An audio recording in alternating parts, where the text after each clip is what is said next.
Assalamualaikum warahmatullahi wabarakatuh. Salam sejahtera daripada Open Mic Malaysia. Saya Izzat Kamaruddin. Saya Faiz. Kita dah masuk ke episod ketiga. Terima kasih banyak-banyak. Kita punya sambutan awal tu Faiz. Ui, meletup dia. Meletup. Dekat TikTok, dekat YouTube dalam masa singkat berbelas ribu dah kot. Berbelas ribu. Baru start ni, baru start. Kita punya subscriber pun Meningkat. dah mencapai amount yang Memberangsangkan lah. membanggakan sikit lah kan. Kita bukan siapa-siapa. Faiz lah.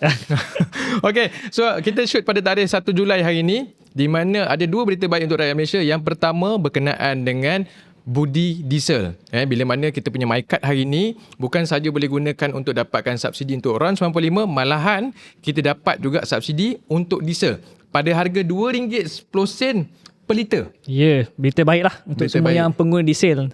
Hopefully membantu mengurangkan kos sara hidup lah sekurang-kurangnya. Walaupun kita sekarang ni masih dalam krisis tenaga, tapi kerajaan Madani di peringkat persekutuan manage untuk bagi subsidi. Dan bukan tu saja, lepas ni kalau kata korang, katakanlah korang pengguna Maybank, pergi dekat ATM machine CIMB. Kalau sebelum ni kita kena charge RM1 setiap kali kita withdraw money, lepas ni dah tak ada dah. Okay? So hari ni juga kita bersama dengan tetamu jemputan kita yang merupakan Ahli Majlis Kerja Tertinggi UMNO, Datuk Lokman Adam in the house. Assalamualaikum Datuk. Assalamualaikum warahmatullahi. Alhamdulillah, kita Dah makan tu? Alhamdulillah. Alhamdulillah. sebab hari ni kita shoot awal sikit. Shoot awal lah, itulah. Dah tanya Datuk dah makan ke belum? Okay. Saya ialah orang yang kerap kali pergi ke restoran Datuk. Saya orang yang kerap tengok di media sosial. So kalau kata korang yang tinggal kat KL, tolong pergi kat Karachi Darbar. Saya memang one of my favourite restoran untuk makan. Makanan Pakistan. Okay. Okay Zat, kenapa jemput Datuk? PRN Johor. PRN Johor. Okay. So mewakili suara UMNO? Mewakili suara UMNO, mewakili suara perpaduan di peringkat pusat. Alhamdulillah. Ya, sebab kita nak tahu apakah hala tuju yang kita nak tetapkan untuk, bukan untuk parti politik, tetapi untuk rakyat Malaysia. Untuk negara lah. Untuk negara. Sebab pada pendapat saya Datuk, gabungan PHBN cantik sebenarnya. Ya, mungkin ada perselisihan ataupun perbezaan, itu lupakan. Untuk negara sebenarnya cantik. Saya dah print banyak benda kat sini menunjukkan performa negara berada dalam keadaan yang sangat baik. Cuma PRN Johor ni menyebabkan kita terpaksa bertembung. Apa komen Datuk? Assalamualaikum warahmatullahi taala wabarakatuh. Salam satu Malaysia, salam Malaysia Madani. Pertama sekali saya rasa keadaan di Johor ni dia lain daripada yang lain. Dan pemerintahan di Johor seperti mana yang ramai rakyat Malaysia sedia maklum, dia cukup dekat dengan kebawah-duli tuanku lah.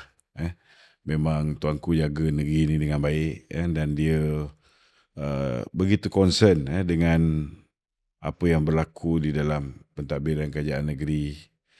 Dan Johor tak macam negeri lain. Johor tak macam negeri lain. Jadi apa yang berlaku di Johor ni, sedikit sebanyak kita tidak nafikan ada pengaruh ke bawah duli tuanku. Kan? Tapi kita pun tak boleh nak salahkan ke bawah duli tuanku. Sekiranya baginda yang meminta supaya BN go solo di Johor. Kita tak boleh nak salahkan. Sebabnya ada benda-benda yang kita boleh lantang, ada benda-benda yang kita boleh kritik, ada benda-benda yang kita boleh menyuarakan pandangan kita secara bebas. Tetapi kita tak boleh campur tangan urusan istana. Macam mana kita tak nak istana campur tangan urusan politik, sepatutnya ahli politik juga jangan campur tangan urusan istana. Betul. Saya boleh faham keadaan ke bawah duli tuanku. Kalau kita lihat, tuanku ni jenis orang yang tak suka di pressure. Kita nak dengar cerita Datuk Seri Najib ni nak dibebaskan ni dah lama. Kan? Patut sidang pengampunan berlaku, tak berlaku. Sebab ada pihak yang pressure. So, saya punya bacaan politik, ni bacaan politik saya. Kemungkinan besar ke bawah duli tuanku tak nak bila dia bebaskan Datuk Seri Najib beri pengampunan kerana desakan, contohnya pemuda lah. Desakan orang tu, desakan orang ni. Okay. So ini tuanku yang saya fahami lah. Kan. Tetapi ada kawan-kawan kita ni, kita tak nafikanlah punca perkauman sempit ni sikit sebanyak datang daripada 1-2 ahli politik dalam UMNO yang mengamalkan fahaman politik sempit lah, Melayu. Dan ini menyebabkan DAP pun boleh tahan juga. Kan? Dia pun being pressured by, contohnya lah dalam geng Anthony Lok, dia di pressure oleh geng-geng Lim Kit Siang, Lim Guan Eng ni. Kan? Pemikiran lama lah kan? Pemikiran lama. Okay. Kan? The old dynasty lah. Dalam DAP pun ada yang Cina. Okay. Kan? Okay. So, benda ni yang menyebabkan akhirnya satu pihak tak puas hati dengan pihak sini kerana terlalu Melayunya. Okay. Mereka pula bertukar menjadi terlalu Cina. Okay. Sebab ada pressure. Dia responsif lah kan sebenarnya. Responsif. Responsif. So, dua-dua sebenarnya membantu satu sama lain menjadi lebih popular. Betul? Okay, setuju. Setuju. Dulu kalau kita tengok Akmal punya Facebook apa semua ni, berapa orang yang tengok. Sekarang? Tapi disebabkan bila, ini silap DAP juga. Saya tak boleh nak cakap orang lain salah. Bila time dia buat benda yang betul, dia perjuangkan soal stokin ada kalimah Allah. Okay. Benda betul dia buat. Kenapa DAP nak marah kan? Nak marah, nak pertahankan KK Mat. Kan? Yang kedua, pasal bendera pasang terbalik. Bendera tu tak mungkin boleh pasang terbalik sebab atas tu jahitan dia dah ada. Dia tu. Kecuali kalau kamu sengaja tetas jahitan tu terbalikkan. So bila dia berjuangkan benda yang betul, kamu bantai dia makin popular lah. Kan? Walaupun banyak statement dia yang salah. Kan? Yelah, sebab tetapi lately ni, saya rasa DAP dah terlalu melampau lah. Okay. Kenapa saya kata terlalu melampau? Bila dia mengugut PMX, mengatakan bahawa sekiranya Datuk Seri Najib diberikan pengampunan, mereka akan letak jawatan dalam kerajaan. That is very wrong. Okay. Kerja yang bagi pengampunan ni bukan kerja rakyat biasa. Bukan kerja Perdana Menteri. betul. Itu ialah hak mutlak Kebawah-Duli Tuanku yang di-Pertuan Agong. Dan setuju lah tu kalau saya cakap, kalau katanya adanya sidang berkenaan dengan pengampunan diraja ni, sebenarnya Hanayuh yang merupakan Menteri Wilayah juga terlibat di dalam mesyuarat tersebut. So untuk DAP to put the blame on Datuk Seri Ibrahim itu tak boleh sama sekali. So bila ada penglibatan daripada DAP dalam majlis mesyuarat tersebut sendiri, mereka sendiri patut sedar bahawa itu bukan bidang kuasa rakyat. Ya, tetapi kena tahu bahawa pengampunan diraja ialah kuasa mutlak Kebawah-Duli Tuanku. Betul. Sebuah petition oleh seorang tahanan perlu diajukan kan, dan dimasukkan ke dalam lembaga pengampunan. Tetapi atas budi bicara Kebawah-Duli Tuanku, apa keputusan dia nak ambil? Dia boleh dengar nasihat lembaga pengampunan dan dia boleh tak dengar nasihat lembaga pengampunan. Itu sepatutnya DAP kena faham. Bila dia kata dia nak letak jawatan, dia nak letak jawatan sekiranya Datuk Seri Najib diberi pengampunan, maknanya kamu tidak menghormati kuasa mutlak yang ada pada Kebawah-Duli Tuanku. Okay, soalan saya kepada Datuk. Apa respon masyarakat kalau Datuk Seri Najib diberi pengampunan? Ya, kita faham itu hak mutlak. Apa jangkaan respon masyarakat kebanyakan? Kita tak perlu peduli respon masyarakat. Kita tak pernah peduli pun respon masyarakat bila mana dalam tempoh kurang daripada 10 hari Datuk Seri Anwar mendapat pengampunan diraja. Sebab itu kuasa mutlak Kebawah-Duli Tuanku Sultan Muhammad kelima. Kita tak pernah bertikai. Jadi kena adil.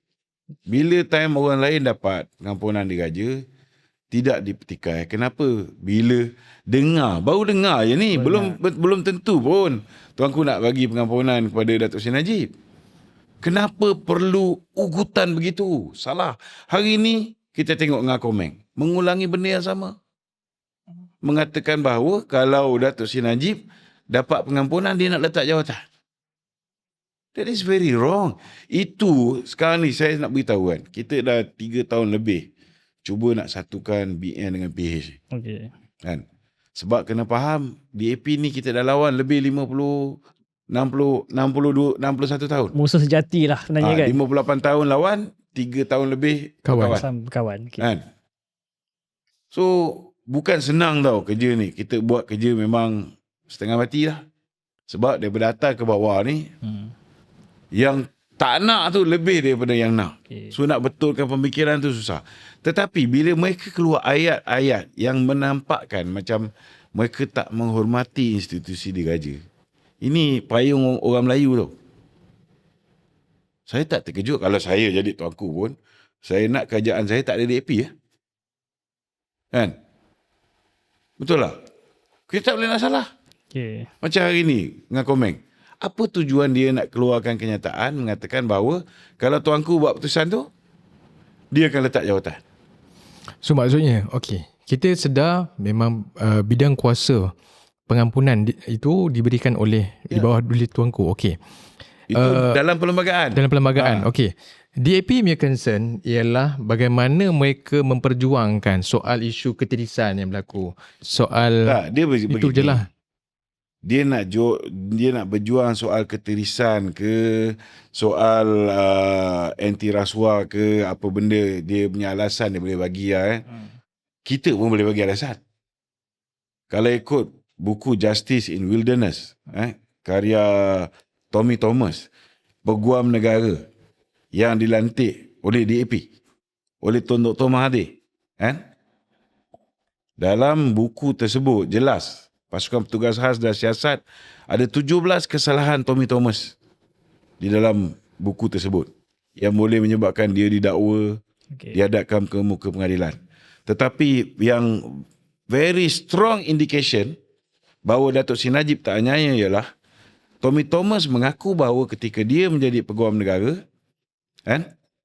dia telah menerima arahan pihak eksekutif, Mahathir lah, untuk melakukan pendakwaan terpilih bermotifkan politik. Itu dalam buku dalam Tommy buku Thomas tu.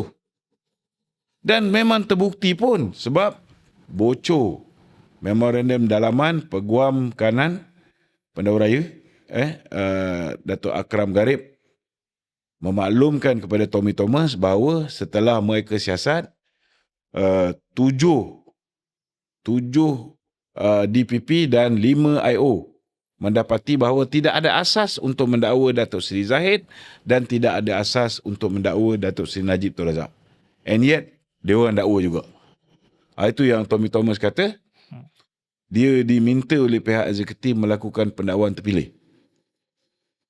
Sampai sekarang ni, kerajaan dah putuskan kita nak buat RCI, tapi tak buat juga.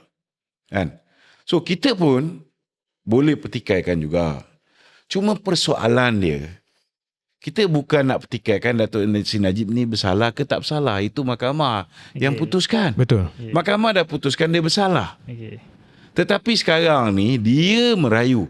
Sebagai seorang tahanan, dia berhak merayu. Datuk Seri Anwar pun boleh merayu. Semua orang boleh merayu. Mokhtar Mokhtar Hashim dulu bunuh, kes bunuh. Dia merayu. Petisi pengampunan pertama, dia dapat penjara semua hidup.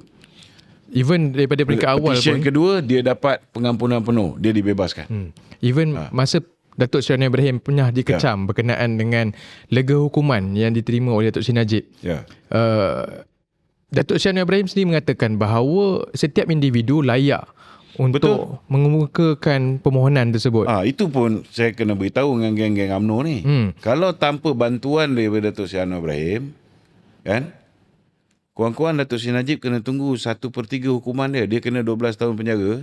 Mungkin lepas 4 tahun baru dia boleh apply untuk dapat petition pengampunan diraja. Tapi dia duduk setahun je. Datuk Seri Anwar dapat bantu dia untuk jam queue. Datuk Seri Anwar boleh bantu untuk jam queue supaya petition tu didengari. Tetapi keputusan tu Datuk Seri Anwar tak boleh campur. Dia Walaupun pada ketika itu dia masih menteri wilayah kan, dia menjaga wilayah. Keputusan muktamad ialah ke bawah duli tuanku, dan tuanku merasakan bahawa dia nak bagi lega hukuman saja. Dia tak bagi pengampunan penuh. Macam Datuk Seri Anwar dapat pengampunan penuh. Saya podcast kali ni sebenarnya saya masuk dalam keadaan otak saya tak nak elak pertembungan. Betul. Pertembungan tu tak akan habis. Kalau tak dia berpanjangan. Solusi dia apa sebenarnya? Solusinya apa? Adakah karakter seperti Datuk, pemikiran seperti Datuk majoriti atau minoriti dalam UMNO? Saya boleh kata pemikiran yang nak kekalkan kerjasama dengan PH ni, saya minoriti lah. Minoriti. Saya bukan jenis nak sembang macam gajah boleh terbang lah. Saya akan cerita benda yang betul saja. Kan? Minoriti. Sebab saya pun tak boleh nak salahkan juga orang UMNO ni. Saya ambil contoh lah. You tengoklah Datuk Seri Zahid tu. 3 tahun lebih. Dia jadi timbalan Perdana Menteri. Orang duk kata dia sengaja nak Datuk Seri Najib duduk dalam penjara. Sebab by rights dia timbalan Perdana Menteri, dia boleh tolong. Betul. Kita tengok bila Mahathir jadi Perdana Menteri. Eric Paulson, Sivarasa Rasia, Rafizi Ramli. Berapa banyak pemimpin-pemimpin Pakatan Harapan yang kena dakwa, digugurkan pendakwaan dia. Boleh? Tak ada masalah. Kan? Itu sebab bila kita kena terima hakikat tau. Dia problem dia sekarang ni. Orang yang bekerjasama tak nak terima hakikat. Kalau kita di sebelah UMNO, kita boleh berhenti daripada menyerang Lim Guan Eng. Kan? Boleh berhenti daripada menyerang Lim Kee Siang. Boleh berhenti daripada membuka cerita lama. So saya juga boleh berhenti menyerang Datuk Seri Najib kan? Kita bergerak ke depan kan? Kita bergerak untuk solusi. Untuk the greater good of the country. Sepatutnya selepas November 2022, kita tak payah ceritalah dulu apa PH cakap pada kita. Dah habis. BN ni PH pun tak payah fikirlah apa benda yang BN cakap pada kita. Apa saya tak cakap pasal Datuk Seri Anwar dulu. Kita akan masuk lagi. Masa kita lawan lah kan. Tapi bila kita dah dipaksa. Siapa betul. Paksa? Rakyat yang paksa. Lepas tu baru tuanku suruh. Kan? Suruh gabung. Tapi yang paksa, yang tak beri kemenangan kepada PH secara mutlak, yang tak beri kemenangan kepada BN secara mutlak, PN pun tak menang, ialah rakyat. Okey, Datuk simpan Datuk. Kita ke second segmen Datuk. Okey. Alright. Kita berehat seketika. Panas ni, panas. Okey, second segmen ni panas sikit lah. Kita nak masuk sedikit tentang isu dalaman lah. Diperjuangkan konsep penyatuan Melayu Islam, PAS, Bersatu, UMNO. Yang pernah ada penyatuan ummah dulu pun. Akhirnya berpecah. PAS memilih Bersama Bersatu. Dia tendangnya UMNO. Sekarang ni lately macam nak ke arah UMNO tendang Bersatu pula. PAS ni apa? Apa yang dia nak capai dan apa solusi sebenar orang Melayu, Datuk? Dia pada pandangan saya lah masalah utamanya ialah kita mengejar target group yang sama. Bersatu, PAS, UMNO. Semua target group dia orang UMNO, orang Melayu. Orang Melayu, orang Islam. Kan? Itu sebab bila berebut sesama kek yang sama, memang dia boleh tidur sebentar tapi mimpi lain-lain. Kan? Sebenarnya kalau dengan PH ni, dia lebih mudah. Sebab PKR ni, dia lebih bertumpu kepada Melayu bandar. Betul. BN ni lebih bertumpu pada rural area. Dan pinggir bandar. Kan? Dan PKR pun dia ada multiracial. Dia boleh bertanding kawasan China, kawasan India kan. So, bagi saya lah sebenarnya selagi parti ni banyak memang masalah. So maksudnya sekarang ni apa yang UMNO buat rumah bangsa tu sendiri, dia nak mencerminkan bahawa inilah rumah Melayu yang sebetulnya. Sepatutnya kalau kita dah duduk di dalam satu pakatan ni, secantiknya semua yang Melayu duduk di bawah satu bumbung. Jadi bila katalah PKR punya pemimpin Melayu, UMNO punya pemimpin Melayu, Amanah punya pemimpin Melayu duduk di bawah satu bumbung, kita akan bertanding semua kursi Melayu. Jadi tak adalah perebutan. Kan? Tapi nak menyatukan semua parti dalam satu parti itu susah lah. Betul. Tak Impossible mudah. lah. Sama juga dengan MCA dengan DAP. Kan? Kalau kita boleh satukan MCA, MIC, DAP ni semua duduk dalam satu multiracial party. Kan? Jadi masing-masing ada peluang nak bertanding. Betul. Kalau tidak, kita tengok MCA pun takkan berhenti menyerang DAP. Sebab Even mereka MCA pun menyerang Presiden UMNO juga. semua sekali sekarang kan. So semuanya soal kursi lah. Semua soal kursi. Cuma yalah, kalaulah ditakdirkan terbuka hati pemimpin-pemimpin kita ni, saya nasihatkan satu saja. Semua yang Melayu duduk bawah satu bumbung, yang Cina, India ni duduk bawah satu bumbung, mewakili multiracial party, kan?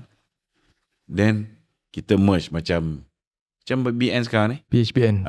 Ada apa ni? Ada Chinese Party, Indian parti Party. Melayu, parti India, parti Cina, kan? Tapi setuju tak Tok? Sebenarnya kalau kita mengekalkan formula PHBN tu towards PRU, Negeri Sembilan, Melaka, itu lebih cantik sebab kestabilan tu dah ada, mewakili parti masing-masing. Itu bagi saya dah cukup cantik. Cuma saya nak pergi kepada satu soalan lagi Datuk. Saya nak petik sikit berkenaan dengan podcast yang Afnan Hamimi cakap bahawa hubungan PAS dan juga UMNO hari ini dibuka oleh Presiden UMNO sendiri, dijemput oleh Presiden UMNO sendiri kepada PAS. Maksudnya Betul ke tak sebenarnya benda ni? UMNO memerlukan PAS. UMNO membuka ruang. Dia macam ni. Yang kita buat dua benda. Pertama sekali ialah mesyuarah nasional. Yang kedua umat bangsa. Cuma kadang-kadang dia orang ni tak faham bahasa sebenarnya. Kan? Umat bangsa ni kita menjemput siapa-siapa yang dulunya asal daripada UMNO balik semula kepada UMNO. Kan? Kita jemput Datuk Hamzah Zainuddin, kan? Semua dengan dia punya 19 orang MP tu masuk, kan? Tapi yang tu tak masuk, orang lain pula masuk. Faham.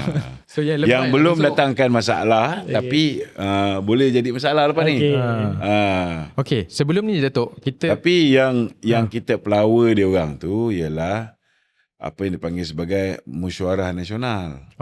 Mesyuarah nasional tu yang ada parti pada PAS kita jemput, kan?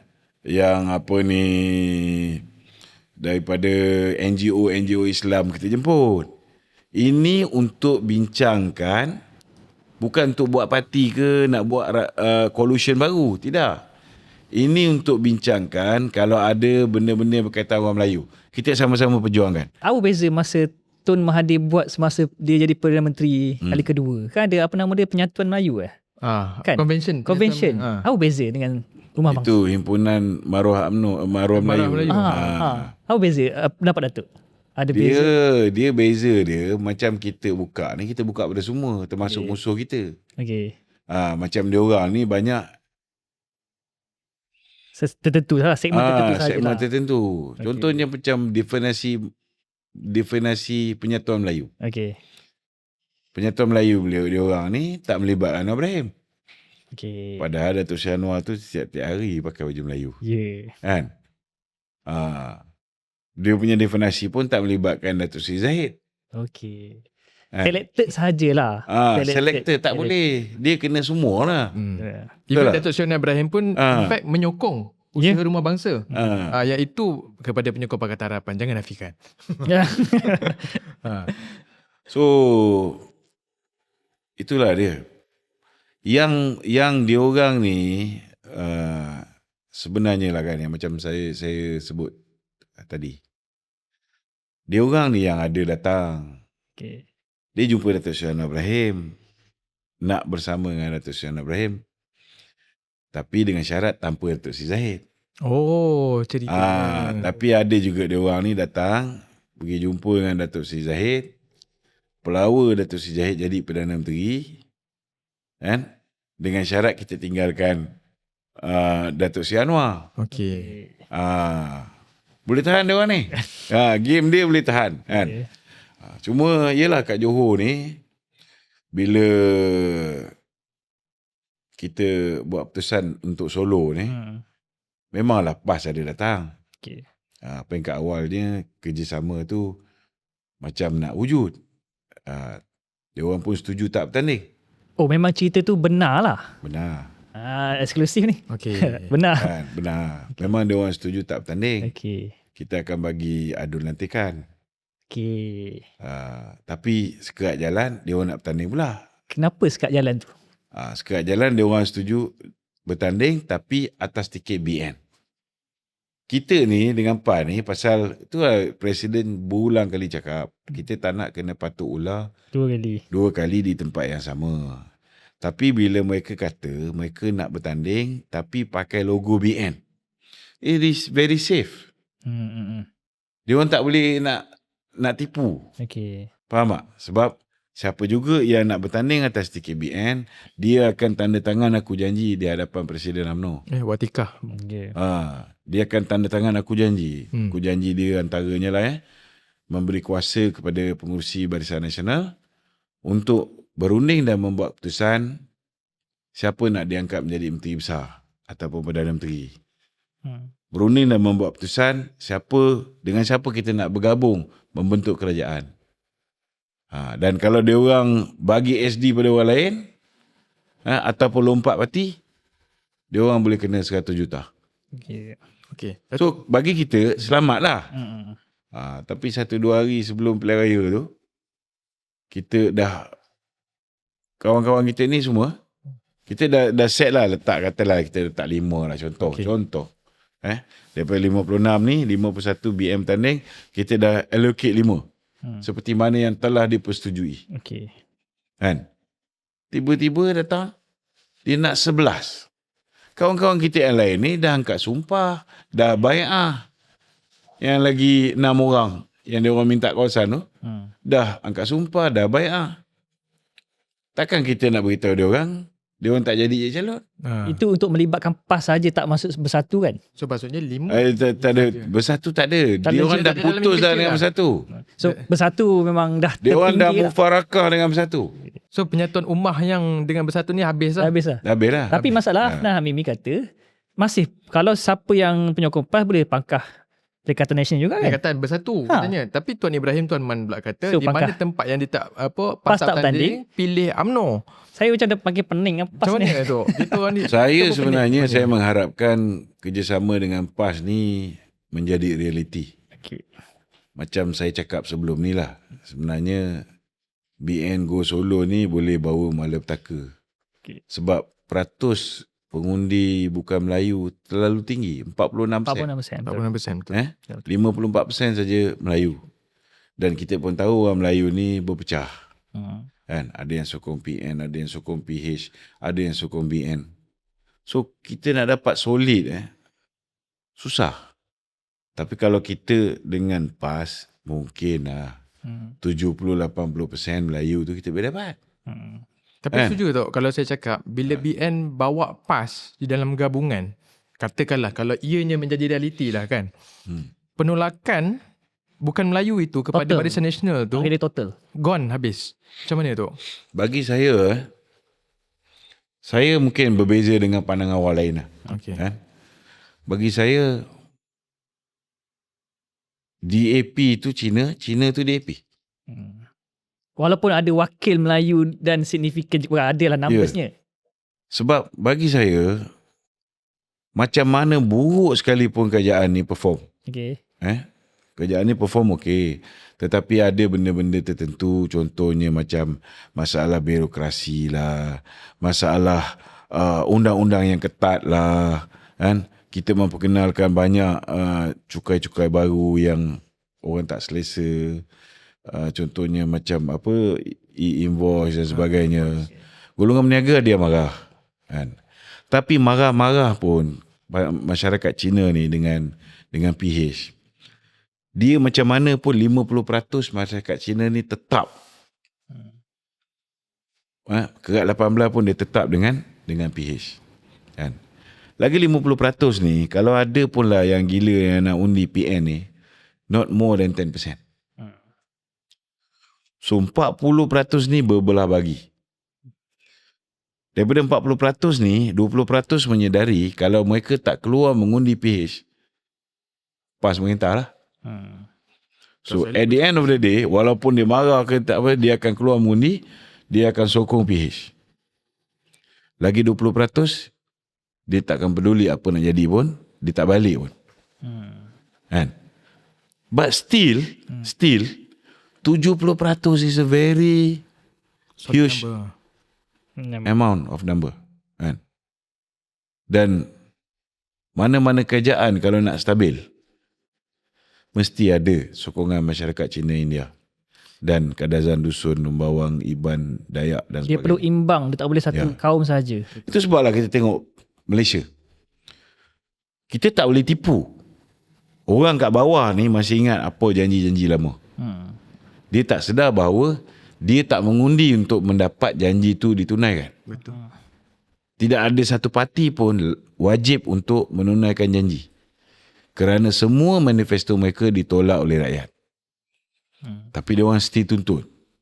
Hari ni Datuk Syah Anwar buat macam-macam pun, still orang marah kat dia. Padahal indeks prestasi ekonomi negara, bursa saham Kuala Lumpur paling tinggi dalam sejarah, lebih 1,700 mata. Kita punya mata wang terbaik di rantau ni. Lepas tu kita punya KDNK pun bagus. Di kala dunia tengah lembab, kita okey. Semua ada kat sini. Semua ada kat sini. Lepas tu kita punya kadar pengangguran pun sangat rendah. Peluang pekerjaan bertambah. Betul. Bila peluang pekerjaan bertambah, kita punya kadar jenayah merosot. Pelaburan tinggi. Semua cantik. FDI semua cantik. Tapi orang tetap marah dengan dia. Betul lah. Tetapi kalau orang marah dengan dia tu, macam mana pertumbuhan ekonomi semakin bagus, indeks prestasi ekonomi bagus? Sebab dia ada 153 orang ahli parlimen menyokong dia. Betul. Solid, sangat kuat. Solid. So investor tak takut nak letak duit kat Malaysia. Sebab dia tahu duit dia selamat.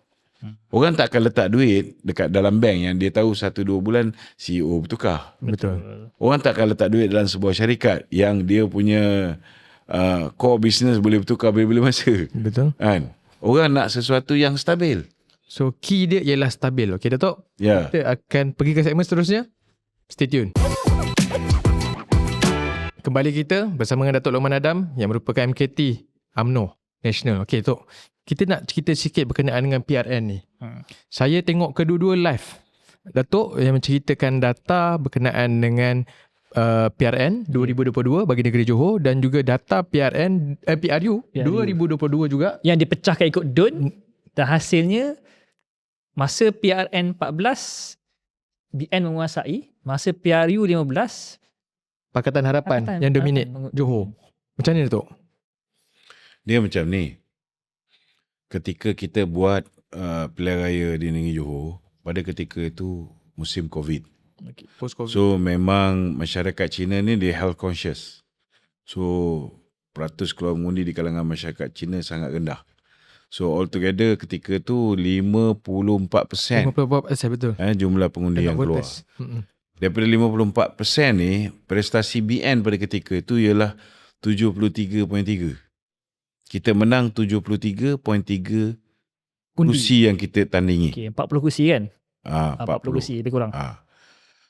Tapi 8 bulan selepas tu, di bawah pimpinan Menteri Besar yang sama, bila mana pilihan raya umum berlaku, masyarakat Cina ni keluar mengundi. Dan ini menyebabkan peratus keluar mengundi meningkat kepada 74 lebih kurang. Lebih kurang. 73 something lah. Okay. 73.3 macam tu. Dan ini menyebabkan peratus kemenangan Barisan Nasional hanya 34%. Merosot mendadak lah. Memang merosot mendadak lah. Kan? Faktor dia ialah kerana, macam saya cakap lah, masyarakat Cina ni macam mana pun mereka tetap dengan PH. Mereka tetap dengan DAP. Kan? Macam kat Sabah lain. Sabah dia orang ada alternatif warisan parti tempatan. Betul. Kan? Dekat Semenanjung ni, siapa yang boleh jadi alternatif kepada PH ataupun DAP? Takkan bersama pula. Belum lagi. Betul lah. Tak ada. Tak nampak? Tak nampak. Tak nampak. Untuk jadi faktor memecah belahkan undi PH, mungkin 15 calon daripada bersama ni boleh memainkan peranan untuk kacau daun. Itu pun kalau pengundi tak bijak lah. Betul. Kalau pengundi bijak, dia tengok bertanding pun 15 kursi, bukan niat untuk memerintah, lebih untuk membalas dendam. Dendam saja. Lebih untuk nak memalukan Datuk Seri Anwar Ibrahim. Parti kecewa. Parti kecewa, parti merajuk kan. Saya baik Datuk Puak Zakasi tak bertanding atas tiket bersama kan. Menarik juga kan kalau Datuk Puan saya kasih. Saya dengar dia dengar juga saya punya nasihat untuk bercuti. Alhamdulillah lah. Itulah yang terbaik sebenarnya. Okey, kan.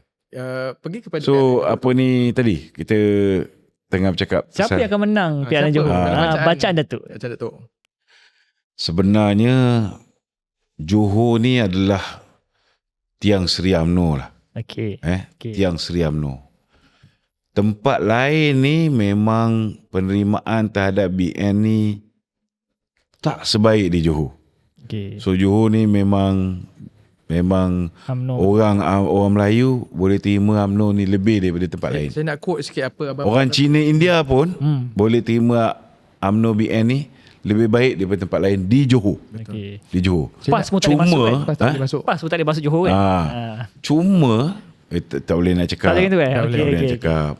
PAS pengaruh dia semakin besar di Johor. Makin melebar. Semakin besar di Johor. Sebab saya pun nak buat macam mana. Saya cakap banyak kali dah. Sekarang ni terlalu banyak yang percaya yang masuk PAS tu masuk Islam. Masuk Islam tu masuk PAS. Kan? Keluar PAS sama dengan keluar Islam. Ini pening sebab kita yang hantar orang pergi Jordan, pergi Mesir, pergi ni, tapi last sekali balik dia orang dikawal oleh PAS. Kan? Daripada sana lagi dia orang dah diindoktrinasi. Kan? So Johor ni walaupun memang sukar bagi Barisan Nasional kerana sekarang ni kita solo. Kalau itu hari dengan PAS ada kerjasama yang dengan ikatan yang betul, confirm BM menang. Kan? Sekarang ni saya mengharapkan BM menang lah. Kan? Dan saya nampak boleh menang. Cuma bacaan saya tipis. Tidak sebesar sebelum. Mungkin tak sampai 40, kan? Tapi dalam 30 hingga 33. So maksudnya mesej yang dihantar oleh rakyat tak confident ataupun kurang jatuh? Bukan tak confident. Kita kena faham senario pada 2022 bulan 3 ketika tu COVID. Kan? Ketika tu COVID. So maksudnya Datuk dan pengundi yang keluar mengundi ketika pilihan raya kecil ni dia tak bersemangat macam pilihan raya umum. Betul. In fact kalau tak ada statement daripada MB Johor kemungkinan besar pilihan raya kecil ni pun peratus keluar mengundi pun bawah 60. Bawah 60%. So kalau peratus keluar mengundi bawah 60%, harapan untuk BN menang besar tinggi. Menang sangat tinggi. Okey tu. Dia bergantung jugalah pada So maksudnya bila Datuk tadi cakap berkenaan dengan dalam lingkungan 33 kursi ke 35 kursi tu, maksudnya yang terbaru bila satu mesyuarat tergempar yang dibuat oleh UMNO pada awalnya meletakkan target 42 kursi dan kemudian dikurangkan kepada 35 kursi tu, adakah betul? Sebab ianya di social media tengah hangat sekarang ni kan. Diperbincangkan. Dia bila time datang pilihan raya ni macam-macam spekulasi lah. Okey.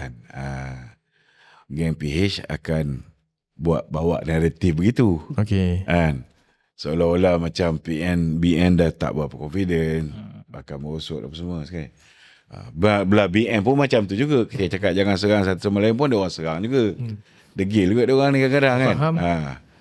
So realiti dia akhirnya dia bergantung kepada peratus keluar mengundi. Okey. Kalau peratus keluar mengundi lebih 70%. Kedudukan BN ada sikit dalam bahaya. Ada urgensi atau tidak? Bacaan Datuk. Ha. Urgensi keluar tu ada atau tidak sekarang? Bacaan Datuk. Mesti ada. Datuk. Kalau katalah masyarakat Cina marah ke dengan statement-statement pemimpin tertentu. Yeah.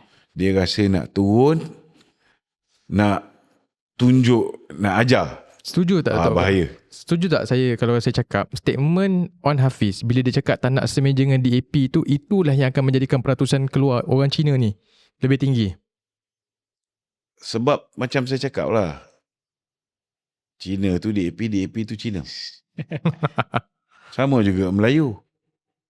Kan? UMNO tu Melayu, Melayu tu UMNO. Islam tu PAS Islam. Okay. Macam mana ada orang Melayu tak boleh terima DAP sampai bila-bila, dalam DAP pun ada juga kan yang tak boleh terima orang UMNO ni sampai bila-bila. Okay. Ambil contoh lah, kita dah berkawan, dah duduk dalam satu pasukan. Tapi pemimpin DAP masih lagi ada rasa marah dengan Datuk Seri Najib. Bagi saya memang saya tak boleh brain lah. Datuk Seri Najib ni orang baik. Kan? Dia kenyanya pun dengan Jolo. Kan? Mungkin silap dia percaya dengan semua orang. Okay. Mungkin silap dia ingat semua orang baik macam dia. Kan? Tapi kalau orang yang kenal Tok Najib daripada dekat, kan? Dia takkan ada hatred terhadap Datuk Seri Najib lah.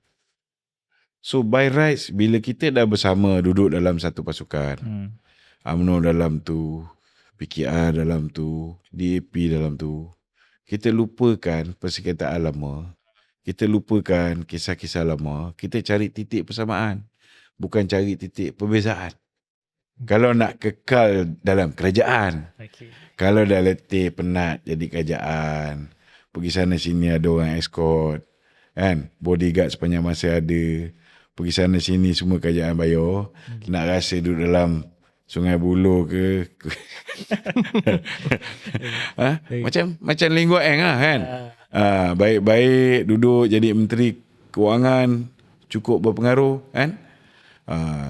Bila tutur tak dijaga, perbuatan tak dijaga, last sekali jadi kluster mahkamah. So saya bagi peringatan ni bukan hanya kepada pemimpin-pemimpin BN, tetapi PH sama. Bila kita ada sesuatu di tangan kita, kita tak appreciate. Ini problemnya.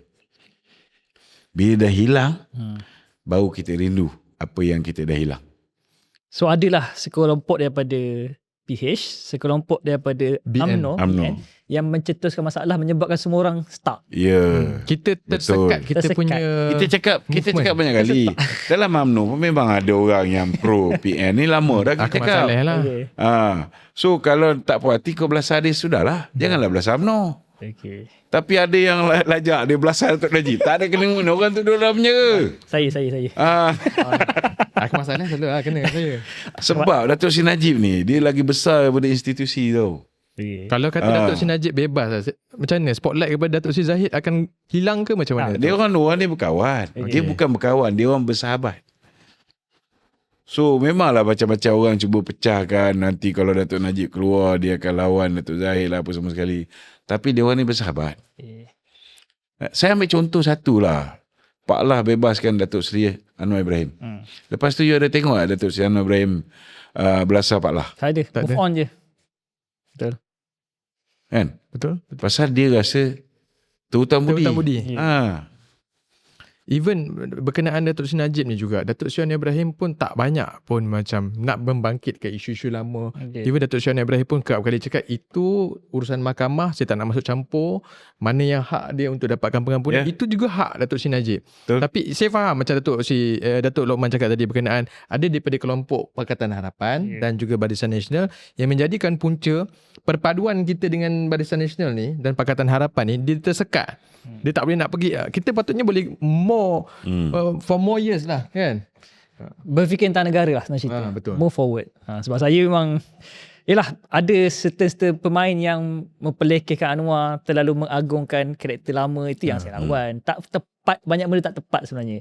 Kalau nak menghargai jasa, memang banyak jasa Datuk Seri Najib. Tapi ada benda itu sebab saya selalu cakap dengan penyokong-penyokong yang kononnya dia lebih najib daripada kita. Okay. Ni sedap. Ni sedap. Kita nasihat kat dia.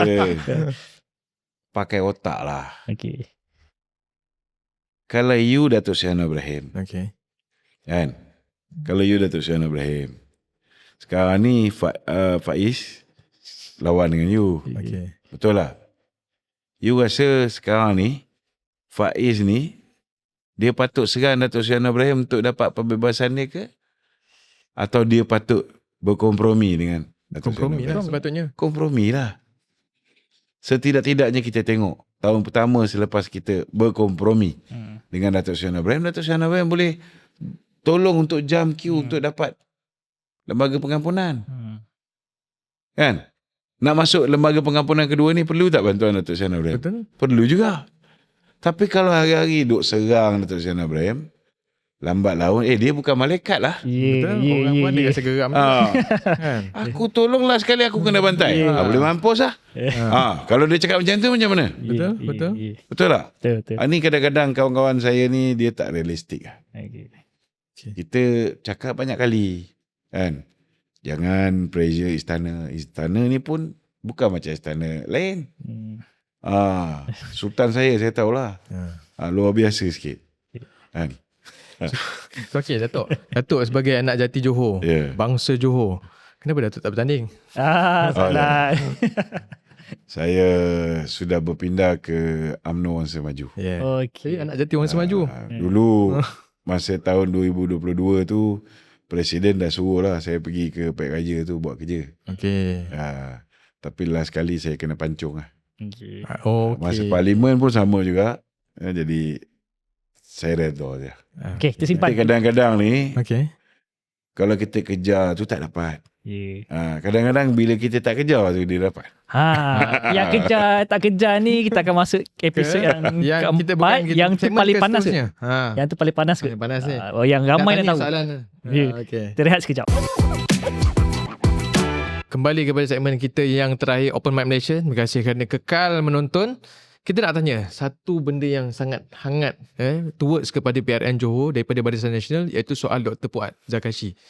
Apa yang berlaku? Menggemparkan satu Malaysia statement dia tu. Ada orang kata dia makan tebuan tanah. Keberanian tu. Tebuan tanah ni lain macam sikit. Saya nak tanya. Datuk Lokman tadi pun ada cakap sikit lah bahawa Dr. Puan mengambil jalan untuk berehat sebentar atas nasihat Datuk Lokman sendiri. Apa yang berlaku sebenarnya? Saya tak katalah dia betul-betul berehat tu kerana saya menasihat. Tapi saya nasihatkan dia suruh bercuti. Saya dengar dia pun sedang bercuti sekarang. Datuk Puat ni saya rasa dari segi mental dia ni very unstable. Sebab bila kita berhadapan dengan kekecewaan, ada orang dia frust, itu dia. Dia frust, dia tak campur, dia tak ni. Tapi Dr. Fuad ni dia ada sejarah, bila dia tak puas hati, dia retaliate, dia lawan balik. Contohnya kalau tak salah saya 2013. Dia sepatutnya bertanding sebagai ahli parlimen di Batu Pahat. Tiba-tiba ketua wanita dia dapat, kan. So ketika tu dia ugut, dia nak bertanding bebas. Kalau orang politik yang waras otak dia, kan, dia tak sampai to the extent kalau tak dapat je bertanding dia nak bertanding bebas. Tak ada, kan. Sebab malulah kita, kan. Pertama aib muka kita, malu apa semua sekali. Tapi Datuk Puat dia tak peduli benda ni, kan. Tu saya cakap dari segi mental dia tak berapa stable lah. Tapi ketika tu nasib dia baik pasal tuanku pujuk dia. Dia cakap dengan saya lah, tuanku pujuk dia tak jadi nak bertanding bebas. Tapi lepas tu dia bertanding MKT kalah. So sepatutnya dia dah belajar melalui pengalaman lah. Bila dia buat ugutan macam tu pada parti, kaum umbi akan tolak dia.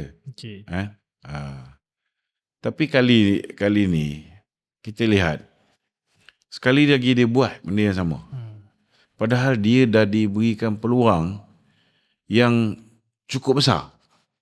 Kalau nak ikutkan masa saya ingat lagi lah bila tuanku dapat tahu pasal dia dapat jadi calon tuanku punya remark tak apa cantik. Dia kata tak ada orang lain kan? Cukup lah. Tak? Itu tuanku punya ni.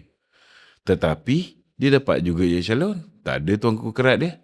Kalau dia nak kata dia dikerat kerana tuanku yang kerat. Tak ada. Kan? Lepas tu dia cakap dia mungkin dipertimbangkan sebagai speaker. Saya cakap, saya dah dengar tuanku cakap ni. Saya rasa susah sikit you nak dapat ni. Kan? Tapi still dia dapat. Jadi speaker. Speaker ni macam orang nombor 1 dekat Negeri Johor lah. Selain daripada Menteri Besar. Betul? Tapi bila kali ni dia minta supaya anak dia. Dia kata anak Datuk Rahim Ledang boleh jadi calon, kenapa anak dia tak boleh? Anak Datuk Rahim Ledang tu ketua Puteri UMNO. Kan? Ada kota. Kena ingat tau. Pemuda ada kota, puteri ada kota, wanita ada kota. Nak cari kandidat yang bagus untuk penuhi kota ni pun bukan senang. Betul. So nasib dia baik sikit daripada anak Datuk Puat tu. Anak Datuk Puat ni sekadar JK lantikan je. Oh, okay, itu cerita dia. Kalau anak dia tu ketua pemuda, lain cerita. Kalau anak dia tu ketua puteri, lain cerita. Kan? Dia duk kata anak dia dengan dia dah buat podcast. Kita nak pilih wakil rakyat, bukan wakil podcast. Betul. Betul tak? Kalau podcast dia ramai, tak apa juga. Saya tengok juga. Kan? Dia ada juga dia balun saya buat bodoh je lah. Dia masa dia pertahankan keputusan solo ni, dia sanggup menipu tau. Dia pertahankan masuk solo ni? Dia pertahankan. Lepas tu dia kata, ini tuanku kawal UMNO Johor pula. Oh, maksud saya tak perasan pula statement yang pada ketika tu dia pertahankan. Pada peringkat awal you nak masuk. Pergi buka podcast Omar dan Puat. Okey, terjadi. Podcast Omar Puat. Kita tengok. Dia menipu. Dia kata tak benar bahawa BN Johor dulu menang kerana China tak keluar mengundi kerana takut COVID.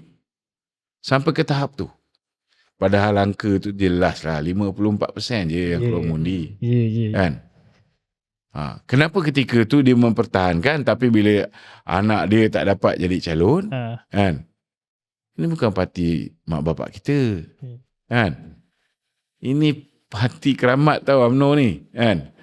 So, tak semestinya bila bapak dah tak jadi calon, kena turun ke anak. Kan?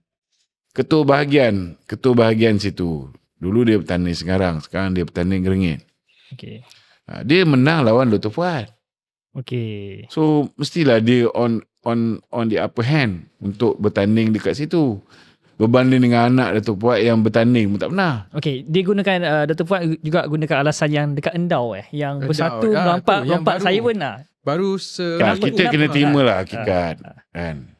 Alawiyah ni dia memang seorang yang cukup berdedikasi. Ketika dia jadi ketua wanita, dia masuk ke kawasan-kawasan bersendirian, pergi serve orang, memang dia berpengaruh. Itu sebab bila dia keluar parti pun dia menang bila dia bertanding.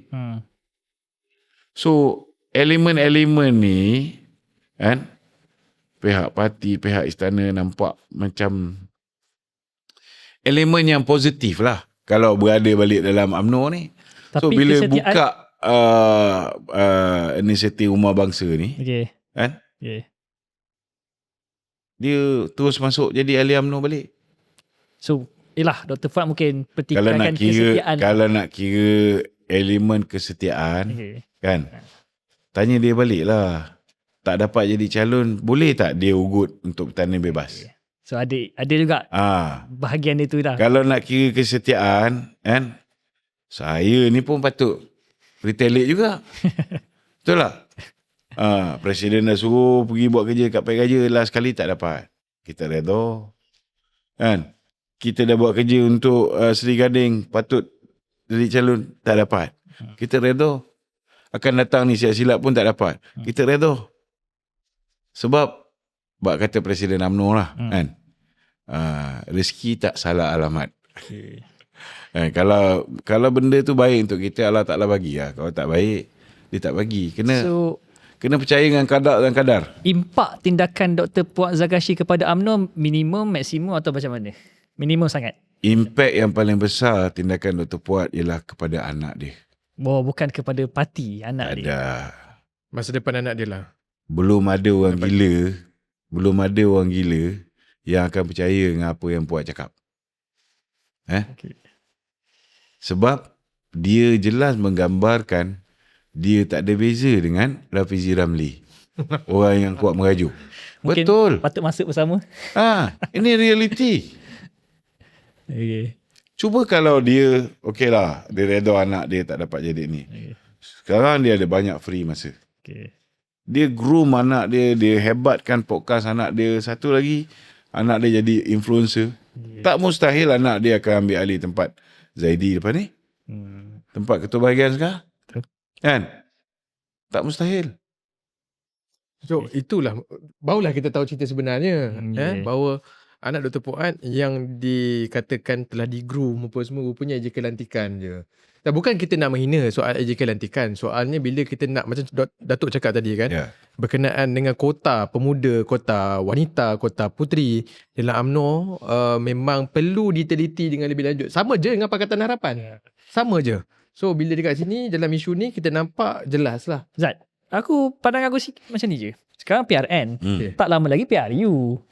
So kalau rasa nak tanding, setahun lagi, banyak lagi masanya. Betul. Tunjukkan kemampuan. So yelah, kadang-kadang politik ni cepat sangat kecewa. So tak tahulah. Cepat melata, cepat kecewa. Aku pun pernah melata juga lah. Saya pun pernah melata, tapi saya belajar betul lah. Tapi saya pilih untuk keluar dari parti. So tak ada apa nak dikejarkan pun. Betul. Rezeki ada. Tapi mungkin macam parti apa dulu? Kita bekas. Dulu dia dalam amanah. So saya pilih untuk keluar sekejap. Tapi keluar sekejap. Keluar sekejap tu. Dia dah tak keluar sekejap dah. Dia dah kembali semula. Okay. So Datuk, kita nak ni lah kita punya topik terakhir sebelum kita ni kan. Nak tanya sikit. Harapan Datuk sebenarnya PHBN ni. Kita konsisten daripada awal episod pertama. Open Mic Malaysia kita konsisten bahawa kita nakkan PHBN tu kekal. Sebab kita nampak impak dia dengan kestabilan politik, dengan pelbagai pencapaian ekonomi. Kita bukan nak cakap Datuk Seri Anwar Ibrahim saja, tapi keseluruhan gabungan sebenarnya PH dan juga BN. Sebab kita pun kerap kali bila kita buat konten pun dekat TikTok ke mana-mana platform, kita pun banyak highlight kejayaan-kejayaan menteri daripada UMNO dan juga Barisan Nasional. Apa harapan saya di Johor ni kan, kita dengarlah nasihat Presiden dan Timbalan Perdana Menteri dan Timbalan Perdana Menteri satu. Dua-dua minta supaya jangan kita serang satu sama lain. So di Johor ni, UMNO Johor dah buat macam-macam benda bagus. Kerajaan Johor dah buat macam-macam benda bagus. Highlightkanlah apa yang kita dah buat. Kan? Belah pihak PH pun macam-macam dia orang buat juga. So highlightkan apa yang kebaikan yang dia dah buat untuk rakyat. Betul. Itu kan? Sepatutnya. Jual apa yang dia berjaya laksanakan daripada menyerang satu sama lain. Sebab apa? Mungkin Johor kita tak tahu apa hasil dia. Betul. Kan? Negeri Sembilan pun kita tak tahu apa hasil dia.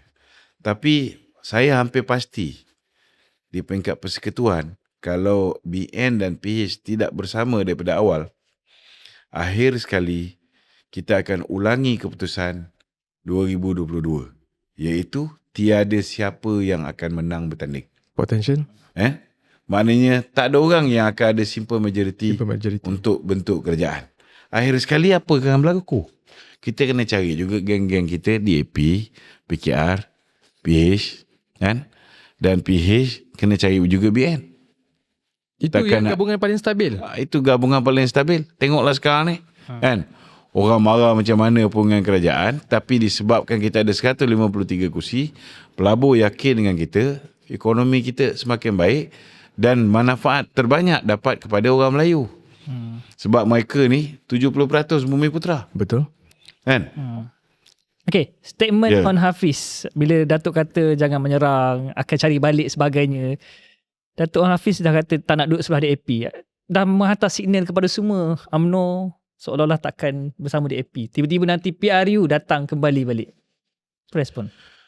Saya rasa statement Nur Hafiz tu pada ketika tu ada kemungkinan besar kerana persetujuan untuk bekerjasama dengan PAS. Okay. Jadi mungkin statement dia So tu secure vote daripada PAS. bagus untuk secure vote Melayu. Sebab kalau kita dengan PAS ni memang confirm lah undi Cina ni kita makin kurang dapat. Okay. Kan? Okay.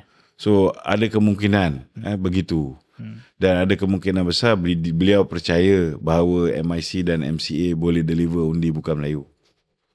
Okay. So dia merasakan bahawa menyerang DAP tu bukan menyerang Cina.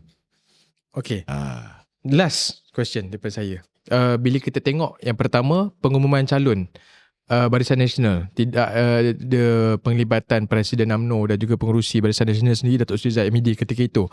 Kita dapat bila kita turun ke bawah, kita dua-dua berkampung dekat Johor kan, kita dapat respon ada daripada kalangan kawan-kawan dalam UMNO yang cakap, oh yang ni calon tim on, yang ni calon tim Zahid.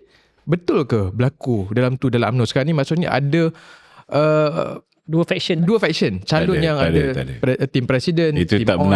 benar. Setakat ni Datuk Seri Zahid memberikan sokongan padu kepada UMNO Johor. Tak betul lah cerita tu. Orang kanan dia pun Datuk Seri Halim Sulaiman ni Setiausaha Perhubungan Negeri. So tak betul lah. Cerita tu tak betul. Tak betul. Okay. So kita harap sebenarnya bukan apa yang Datuk Lokman cakap daripada awal tadi berkenaan dengan kita, tak salah pun kita nak highlight pencapaian masing-masing. Itulah yang sepatutnya yang Highlight pencapaian. Ha. Bukan highlight perbezaan tu. Okay. Sebab contoh lagi satu statement daripada Datuk Nur Hafiz, seolah menyerang PH, tunaikanlah janji manifesto. Takkan kami di Pakatan Harapan nak diam. So kami terpaksa menjawab jugalah, mencari kelemahan sebab dia dah menyerang. Sama, sebab dua-dua belah pihak pun ada juga keluar kenyataan. So bila itulah sebab saya cakap kalau boleh memang saya kalau boleh nak elak daripada kita bertembung di antara satu sama lain. Betul. Sebab bila bertembung definitely kita akan melontarkan hujah-hujah kita. Yang tajam lah. Hujah-hujah kita tak semestinya nak menang pilihan raya ni. Tak boleh nak cerita benda baik yang kita dah buat saja. Betul. Dia ada kelemahan musuh kita pun kita kena highlight. Itu yang jadi akhirnya jadi tak kondusif hubungan dua belah pihak. Betul. Sebab kita sebaiknya BN nak menunjukkan kemampuan. PH juga tak nak turunkan kerusi. Itu image yang salah. Kita sama-sama nak naikkan. Itu signal yang bukan kurang baik juga kalau BN kurang kerusi 40. Signal yang baik juga untuk PH kalau dapat naikkan. So bertembung sekarang ni. Betul. So sebenarnya yang cuma harapan saya satu saja. Sepatutnya pilihan raya di Sabah tu dah mengajar kita. Okay. Tapi kita ni tak faham-faham. Tak faham-faham pasti. Kan? Sebab di Sabah tu kalau misalnya kita tengok yang menang siapa? Warisan. Okay. Madani. UMNO. Madani. JRS. Madani. PH. Madani. DAP. Madani. Betul tak? Betul. Semua tu Madani. Kalau mereka tu buat putusan untuk agihkan kursi secara saksama di semua 73 kawasan Dewan Undangan Negeri, satu kursi pun tak boleh menang. Betul. 4 calon bebas tu pun tak boleh menang. Betul. Semua sekali tapau by Kerajaan Madani. Betul. So, sama juga kat Johor ni. Kan? Tapi Johor ni lain sikit. Saya rasa Datuk Seri Anwar pun faham keadaan di Johor lain. Datuk Zahid pun faham keadaan di Johor lain. Kan? Kau kepala Johor ni kita jangan kacau. Kita cuba minimizekan menyerang satu sama lain. Okay. Kita yang sebaiknya lah kita berkempen untuk menyatakan lah apa yang kita boleh offer kepada rakyat negeri Johor, apa yang kita boleh offer kepada rakyat negeri Sembilan dan ataupun PRU. Sebab pada akhirnya kita nak membawa kebaikan kepada rakyat. Kita nakkan kestabilan sebab apa? Bila kita tengok politik kita stabil, banyak benda yang kita dapat manfaat. Betul. Hasil daripada gabungan Pakatan Harapan dan juga Barisan Nasional di peringkat pusat. Dan benda tu saya boleh present sejam 2 jam benda ni. Sebenarnya hasil gabungan, kestabilan berlaku, ekonomi melonjak, rakyat dapat hasil. Betul. So kita harap korang, podcast kali ni memang sangat hot. Banyak pendedahan yang kita rasa eksklusif yang dibuat oleh Datuk Lokman Adam. Saya ucapkan terima kasih banyak kepada Datuk Lokman Adam kerana sudi hadir ke Open Mic Malaysia. Ini kita banggalah. Kalau last soalan, rasa-rasa kalau saya jemput Akmal Saleh datang tak? Sebab saya Itu kena tanya dengan Akmal. karakter beliau sebagainya. Dia anak jantan, dia mesti datang. Nice. Okay. Memang nice. Kita akan arrange dengan Akmal Saleh dan juga Khairi Jamaluddin, insyaAllah. InsyaAllah. Terima kasih banyak Datuk kerana sudi meluangkan masa. Kita ucapkan terima kasih semua yang sudi menonton dan support kita punya account Open Mic Malaysia, podcast kita di semua platform. Kita jumpa pada next episode. Assalamualaikum warahmatullahi wabarakatuh. Bye-bye. Bye-bye.